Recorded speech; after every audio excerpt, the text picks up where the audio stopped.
creative living, utilizing today's technology with the best of the past to bring you innovative ideas and up-to-date information for creative lifestyles in today's active world. With your host, Sheryl Borden. Welcome to Creative Living today. We're going to learn how to do Nuno felting and find out how to change bystanders into upstanders to avoid bullying among children. One of my guests is Barbara Crawford, and she's a designer and crafter. Barbara will demonstrate Nuno felting, which is a Japanese fiber art technique. She'll show how to create a piece of fabric from silk and wool roving by using soap, water, bubble wrap, and some muscle. I think you'll be so surprised at the results. Her business is Crawford Designs and Sunset Galleries, and she lives in Amarillo, Texas. My first guest today is Peter Goodman, and he's written a children's book about bullying, which can start as early as 2 years of age. Peter says that attention from peers, as well as the fear of retaliation and not knowing how to respond in the moment, is what causes bullying behavior to continue. He's going to explain how to change bystanders into upstanders in order to discourage bullying behavior. His company is Dream Big, and he lives in Washington, D.C. Peter, thank you so much for being here, and I've enjoyed reading this little book designed for preschoolers up to age 8 or so, and it's all about bullying, and certainly by the time I finished reading it, I realized that is the time to start. We don't want to wait till a child is bullied to deal with it, and if we as parents or grandparents know how to maybe prevent it, it's going to be helpful. But sometimes just that fear of retaliation, maybe the child survived that first bullying incident, but they're afraid that something's going to continue to happen. How do you instill more self-confidence into kids? Well, it's important to engage kids, parents and teachers, and to really talk about their emotions and getting them to be good social learners. And the more you kind of provide them tools, they're able to better deal with situations that might be fearful or confrontational from their perspective. And not only to protect themselves from bullying, but to learn to stand up for their friends. Right. And that's really important, that kids in general are able to feel comfortable in groups and interact with others. And a lot of times kids are witnesses to bullying, and they don't really feel comfortable joining in because they don't want the attention to turn on them. Exactly. Right. Sometimes there's a real fine line between bullying and teasing. Right. And I guess that's different with everyone. Some families don't do a lot of teasing. Our family, we tend to. But there is a difference. And how do you explain that difference if a kid says, "Oh, I was just teasing him or her"? Well, a lot of teasing starts at a young age. Teasing is just kind of banter back and forth, with just kind of not harmful, playful banter. But bullying really is something that hurts, and bullying, there's verbal, there's physical, there's emotional bullying, and that really hurts someone's feelings, and that's really the key difference. Sure.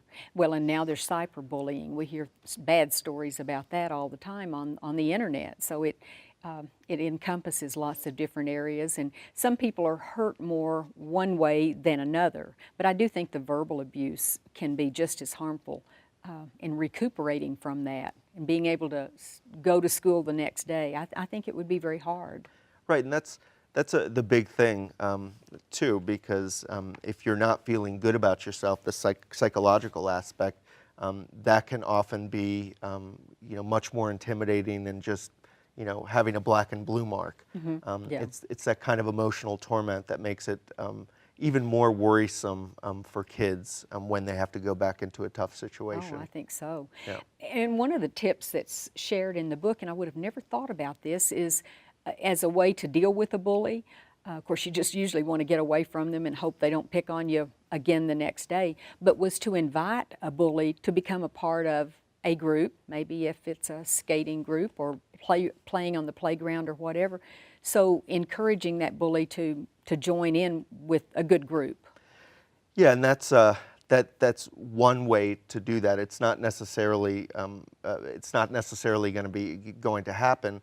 But if you engage the bully in some kind of positive situation, that is inclusive rather than exclusive, that's a good way to kind of change the bully's perspective. Yeah, and again, this probably wouldn't work in older children, but at a younger age, it would be a good way to, I think, to try something like that, maybe when they're not so big.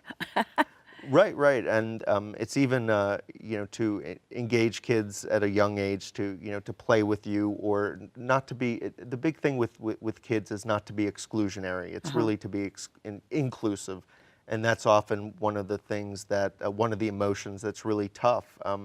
Being excluded, wanting to be accepted, are really important. Very important concepts to.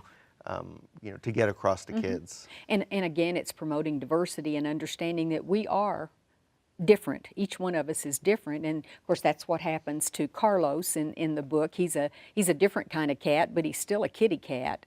Right. And his friends came to his aid because they talked about, well, Carlos, even though you don't have hair, they come to find out that he knows his ABCs already, so he's a very smart cat. And it sort of gives him a way to prove that he is different, but he's very smart too. Right, and it's also really important that Flo and Marlo, the two kitty cats, are supportive of Carlos, and Carlos's redeeming quality at the end that he is the smartest one in the class. Yeah, and I was reading the statistics that you sent, and it said approximately 1/3 of all children are bullied at school at some point. And that 90% of all elementary school-age children report having been bullied sometime. Right, that's and that's high. Yeah, and that's the big thing that the focus in the media is really around 10 years, 11, 12, the teens. But there aren't a tremendous amount of resources, especially what we're doing with the Kitty Cats book, focusing at a really young age, and it's really important to get kids engaged at this young age because it gets them establishing good behavior early on. And you mentioned this is the Kitty Cat book. Are there going to be other books coming out? There will be subsequent books. Kitty cats? Kitty cat books. Good. We're going to stay on cats, not dogs. But yeah, the topics are going to focus on managing emotions, making friends, childhood fears, things that kids typically face when they're young. All focused around social emotional issues. Which have good narratives that are engaging for kids and also parents, grandparents, and teachers. And you might mention that there will be a curriculum for all of the books for teachers to use if they wish. Right, and that's one of the unique things that we're doing, is that it's not only a book, but we're taking the story and the messages from the book into the classroom or the home, and especially with teachers. There's a 5-part curriculum and a teacher's guide that's all focused around bullying.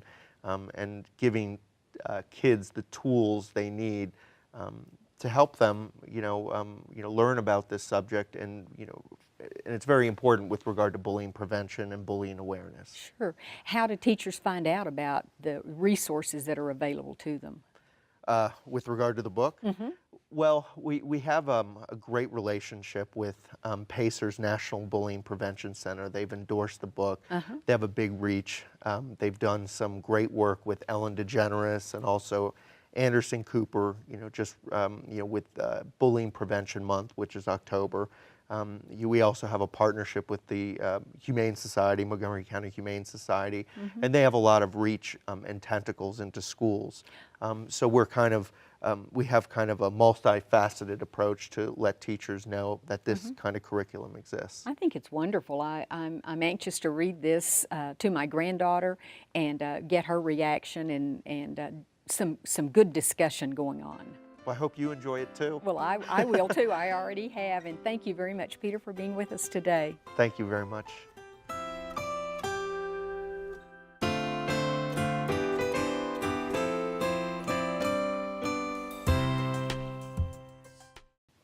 Barbara, thank you so much for coming. I know you teach classes, you have seminars, workshops, and you said out of all of the things you do, what's the most popular or the most asked for?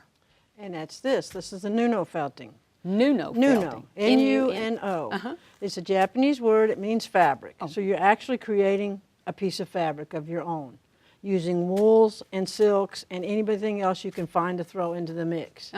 So everything is thrown onto the silk, pushed through, and shrunk into it, okay? So you can actually cut through it and create fabric, create clothing. Like on this one, this vest, this is the part, the panel on each side. panel- This is the Nuno felting. Right, this is the Nuno felting. And then I took pieces of it and put it behind the grommets, like little windows, like little stained glass windows. That's what I thought it looked like. I'm glad you mentioned that. That's the artsy side Okay. of adding it in, but It's it's so all washable. pretty. Now, you'd have to wash it, you know, by hand. I would not hand. say put it in the Well, washer. if I put that much work into it, Yeah, you it would wouldn't be wanna done do by it. hand. You're right. This is really You can be beautiful. deliberate in your design, like some piece of tree, artwork, yeah. Or you beautiful can be abstract. Just You throw said it on there lots and of people take your chances. love this one. This is the most this favorite. This is my favorite too. I think it's because I love the colors, and that's what you're talking about. We can create whatever colors we Right, want. right. And you can use yarns, sari silk threads, banana fibers, Angelina for the shine, as long as you have wool to back you up, because it is the glue. It That's is the what- glue. It's This what is pushes just through. Isn't that gorgeous. pretty? Uh-huh. So these could be wall hangings, Wall as hangings, well as clothing, pillows. anything you want, pillows, anything you want to do with them. You can cut through them; they will not come apart. That's amazing, and they don't ravel. No. You don't have to finish that. Let's go back. You were talking about banana thread. This is the banana fibers that come from the trunk of the banana this tree. Uh-huh. I guess they That's the bleach them out in the softest thing sun. I've ever It's felt. so soft. And what happens when it goes in, if you can see here, is as you're working, it will spider out into the work. Even if you've clumped it a little, it comes out and it veins out. Now, And what's this? This is Angelina. It's a mylar. Oh, I've heard of that, okay? And Angelina. it works through the silk very fast because it's not hard, but it does have an edge. It reminds me a little bit of that. You use it Christmas, the angel. Right. What's it called? The Snow. old ornaments that they Yeah. used to put them in. And then these so are you sari. dyed these? No, these come this They color? ripped them off the silk when they were doing stuff, and I buy them already Just ripped like out, that. just like that. And you can use yarn. I'm a spinner, so that's my hand spun yarn in there. My goodness. Just little stuff you had. Maybe you were making your kid's costume, whatever you want to do to throw it in. Oh, okay. Threads.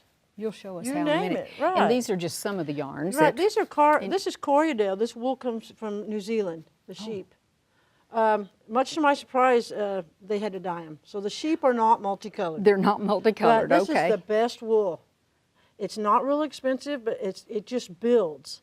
It's unlike any of the other wools. But if you're allergic to wool, and a lot of people are, then alpaca is your answer. That's the one Okay, to choose. that takes the itch out of wool. There's no itch to it, and it's warmer than wool. So if it's something that you wanted, then you could use alpaca. Just any fiber, actually. This is what you're going to show us now, Right. how to make. Just a scarf. Just This a is scarf. a silk, 100% This is silk. It's silk chiffon. It needs to be a really loose weave. You know, it kind of floats in the air when you throw Oh, it yeah. up, and you can move the threads around. So you can go anywhere from 3 mommy. MM means mommy. I don't know what that means. But Okay. I thought it was millimeter, but it isn't. It means yeah. mommy in the silk world. All the way up to 8. I wouldn't go any further than in those two numbers. Those numbers, say them again.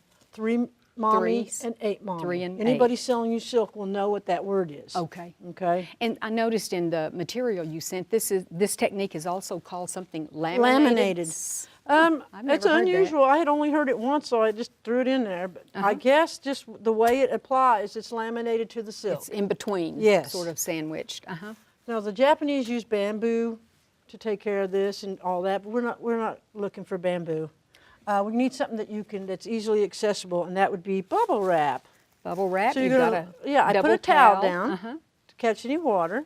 The bubble wrap bubbles up. Bubbles up, got Okay, it. that's your fingers inside the roll, because you can't get your hands in there. So these are your fingers. Okay. So that's the agitator. Then you throw your, and you thought it was just you, huh? I did. Okay. Then you throw your silk on there and you get ready to rock and roll. Now, we're not going to get bogged down in a design. We're just going to be random. Like I said, Just you can how to do do it. any design you want. You don't want to just throw it on, okay? That's too Too heavy. thick. Okay. Especially you want it to be something. Something this light. Especially a scarf. So you're just pulling it off. You're drafting it off, okay?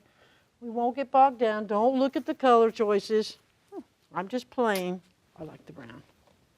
So, here's your choices.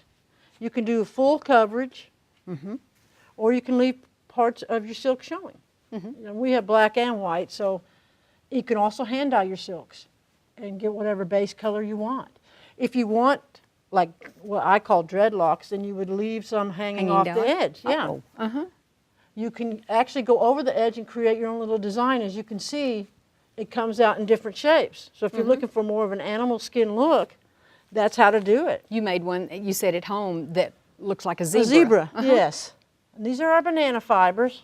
Oh, I just uh-huh. love them. They're very soft. And They you just are. throw them on, they'll move around while we're working, and they'll catch some of the dyes. So they'll catch the dye and pull them into them, and then as they spider out, they go back to white. Oh, uh-huh. I'm doing that This from the is perspective long. of being inside the roll, but what I can Whoops. see when it comes out, it'll catch some of the color and then move back out. Oh, okay. Okay? Do you suggest if someone's doing this for the first time, maybe they just do a little hanky? Just a little piece. Something. Get just to used to the practice? depth of what you put down. I don't measure anything because I just think that sucks the fun out of everything. And you see how I'm mixing you all up? What's going to happen here is the wool. So you're starting with wool, then you're putting all your pretties in, and then you're coming back with wool. And the basic color here was magenta. So you're going to take small spiders. And anything you know will not go through that silk, you're going to spider over. You won't see it in the long run, but we know that it has to catch it. The mylar actually will go through, but there's a lot of things that won't. If you've got a big piece of yarn here, you know darn well it's not going to go through the silk. How would it? Oh, It's being like, held in. like these. Uh-huh. Yes, And so what you're putting on is what you put on over this cord. exactly. I'm spidering To it over the hold it. cord. Or Okay. here. So your wool, pretties, wool again. Okay. Okay? Now, let me move that so they don't get wet. Then you're going to get your spray bottle. This is the easiest way to Now, do what it. do you have in there? I have palm olive dishwashing liquid, the original one. Okay? The original. Okay, that works It best. has the best pH balance for wool. It works better than any other soap. Okay. Ivory might be a close second. Okay. Once you've got this down, you're going to sandwich everything, and I don't know how long my tool is, but Oh, this is and you just- want to use a fine mesh tool like they use on the veils, Oh, okay. okay? Wedding veils. because everything here will try to come through that tool before it tries to go through that silk. So you have to watch it. So mix up your soap and you're going to spray it. You're going to open the bottle. Please don't make me pour it. Okay, that's the worst nightmare, that you get on TV and your bottle doesn't work. If that's the only thing bad that can happen. Yeah. What, would you ever put it on like with a sponge and just, You can, anytime it. you want to wet it. People think you have to use hot water because it's wool, and in this case, it's No, not this the is case. cold, It's uh-huh. cold. Well, by the time you spray it, it's cold anyway. oh, well, yeah. Besides, sorry silk runs. And so if you have something in there that the dye runs and you don't want it to run, then you don't want to use hot water. Okay, we're not going to get it too soaking wet, just to protect you. All right, we're going to press it all down, sandwiched in. You can see the suds are starting to felt. And these that are hanging off, you just leave Leave 'em. those. Okay. Then we're going to take a swimming pool noodle, cut it down to size. If it's a real tiny piece, you can use the pipe covers. But you use, and you, actually they have a slit in them, so you Yes, could you actually could- slide the end in to hold it in place. You want to roll this up.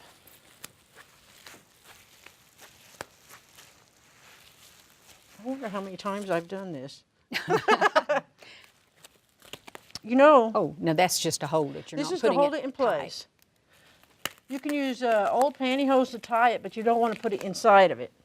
Oh. Too hard to take off and on. I use rubber bands because it's accessible. It seems to work. I thought at first we were going to do tie-dyeing. That'd be something. We always seem to use rubber bands for You something. bet. They have lots of uses. Rubber bands and bubble wrap and Well, duct tape. I would have never thought about the So if you the have bubble a wrap. big piece of silk like these, Uh-huh. it's hard to find bubble wrap that size. Once again, duct tape comes to the rescue. You can duct tape them on the wrong side, the side that's not going to be wet. Oh, you can? Yes. Okay. So So just you've got enough here to make it hold it in together. place. Yes, and you can sew the silks together by hand, not on a machine, just where you, if you want to increase the size of your silk. If you're I rolling had trouble this finding in it. the towel. Yeah, I'm just to get the The water out. traction and the water. Oh. You'll know if you oversudge because they'll shoot out the sides of the swimming pool noodle. Yeah. So what you're doing is your pressure, motion, the agitation, soap and water. Okay, that's what you need. Fast motion. You're getting a good workout. You're getting a upper good arm. workout. You can get rid of those bat wings with this. Now, I've had That's some great. people in my classes that have arthritis. So if you cannot use your hands, go to your arms. Okay, well, that makes And put the sense. pressure behind it. If you cannot use your hands or arms, the next best thing is your feet. You can sit in a chair and put this on the floor and roll with your feet. Wow, Keep your yeah. shoes on for traction. Turn the music on. And just enjoy. When the first song is over, then you check it. Okay. Something peppy. About 3 minutes or so. Yeah. Not anything classical, just something peppy that makes you move, because the agitation is really important. Sorry. How do you know when it's You don't. About Well, when 3 you minutes have to or check 4? it. I know Okay. that a whole song, if you're really moving, you can check it. I'll say my husband can do it better than I can as far as faster. He's got a lot more strength. pressure. Yes. Yeah. But there's no way that it's ready, okay? I'm just going to Okay. know that we have Right. a certain amount of time, so now we're going to look and see what we're looking for. First thing you want to check is your tool. You do not want the wool to be a part of the tool, so you're pulling You it up. kind of pull it off of it. Yeah, and if you were doing a really good job and you went This the whole one did time, great. This side, look at that. if this is sticking, if the tool's trying to stick to the wool, that means you were working hard and you're doing it right. If it's just coming off loose Yeah, like this, there's this no is- way it's even close. Oh, So you it's not replace done. it. Okay. And you roll again. So let's say we've rolled it as much as we need to. This is what we're looking for. Each time this will stick less. Oh, I You see. just don't want it to become part of the work. You're looking on the back. This is probably where we need this. Okay. Here's the back. Oh, when it comes through the When back. it comes I see. through, you can pull fibers with your fingers. This is alpaca that you're looking at right here. That takes dark. the itch off of my neck. If I want to wear the scarf, I put alpaca onto the... Let it be the prominent one Yes. that goes closest to you. Yes, and it goes Okay. underneath the scarf on top of the So we bubble would wrap. just keep this. So, and say, then this has got all through, and you're pulling it, and you see your fibers. Then you're And going to it's fold wet. it. It's wet. You're going to take it to the bathroom and wash it. Now you can use warm water. You're going to rinse out all the soap. That's the only way to get the water out. Right. Take the excess water out. Stay in the bathroom because we're not done. Just use the shower wall and start throwing it like this. Really? Yes. What does that do? Every time it flies through the air, it starts to shrink. Do you see this wrinkling back here? That's the sheep hanging on for dear life. It's becoming part of the silk. It's not letting go. It's shrinking into the silk. So it's all shrinking Yes. in. Once you do that, for how long? It's permanent. You make that decision. Oh. If it's in there enough, and whatever your project is, if it's something that you know you're going to wash over and over again, you want to get a good Do it more. tight. Yes. Okay. Because the whole thing is shrinking at the same time. So, and then that's all When- you're doing. You're just throwing it, and then when you dry it, you'll lay it on the shower And rod. do you put it in the dryer to No, no, dry? no. Don't do that. No, you're Just gonna let hang it dry it naturally. long lengthwise like this instead of this way 'Cause because it'll the water pull. will pull and distort it. Wow, well, I wish we had time to go all the way through I it, but I know. think we've all got, and with the instructions, we can figure this out. I think so too. I really So just appreciate add you anything showing you us. want. Yes, Yeah. it's amazing, and the things you brought are just absolutely Thank beautiful. you. Thank you, Barbara. Thank you for having me. I hope you enjoyed the show today. Next time on Creative Living, we'll learn how to prepare and serve California king salmon and learn why it's so good for us. We'll also learn some techniques for using paint sticks to create beautiful fabric treatments, and then we'll show how to prepare our own homemade marshmallows, in case you've ever wondered how they're made. One of my next guests is going to talk about wild-caught California king salmon, which is tasty and contains omega-3 fatty acids. She's going to pair this with other ingredients to make a meal that's easy to prepare and extremely healthy. Another guest is a quilter and designer, and she's going to demonstrate painting quilt blocks to create a one-of-a-kind design. She'll demonstrate using paint sticks for stenciling, changing backgrounds, adding texture, and much more. And finally, we'll talk to two cookbook authors who will show how to prepare homemade marshmallows. They'll share an old family recipe which is included in their cookbook, Sugar Sugar. Each recipe in the book has a wonderful story that goes along with it, so whether you like to cook or not, you'll definitely enjoy the stories. All of these topics will be featured on the next Creative Living show. If you ever have comments or suggestions or ideas for shows, you can email me at cheryl.borden@enmu.edu. I'd also like to ask you to become a fan of Creative Living on Facebook. Just go to facebook.com and in the search window type in Creative Living with Sheryl Borden. I hope you'll plan to join me next time for Creative Living. We are very pleased to offer a new booklet that accompanies this series of Creative Living. This booklet is titled the 6700 Series, and it features a wonderful collection of ideas and information, and it's available free of charge on our website. Posted as a PDF file, you can simply download the entire booklet or just the segments you're most interested in. You'll find information on foods, nutrition, clothing, fashion, health and beauty, home decorating, and much more. For your copy of this new booklet, go to our website at kenw.org and then click on Creative Living. Scroll down to the booklet section and you can click on this booklet or on any of the other booklets we have available online. Just go to kenw.org, click on Creative Living, and download the booklet titled the 6700 Series. We also invite you to sign up for our free e-newsletter. Just go to kenw.org and click on the Sign Up Now button and input your email address. That's all there is to it. You'll enjoy reading an up-to-date newsletter filled with interesting topics and information. Thank you.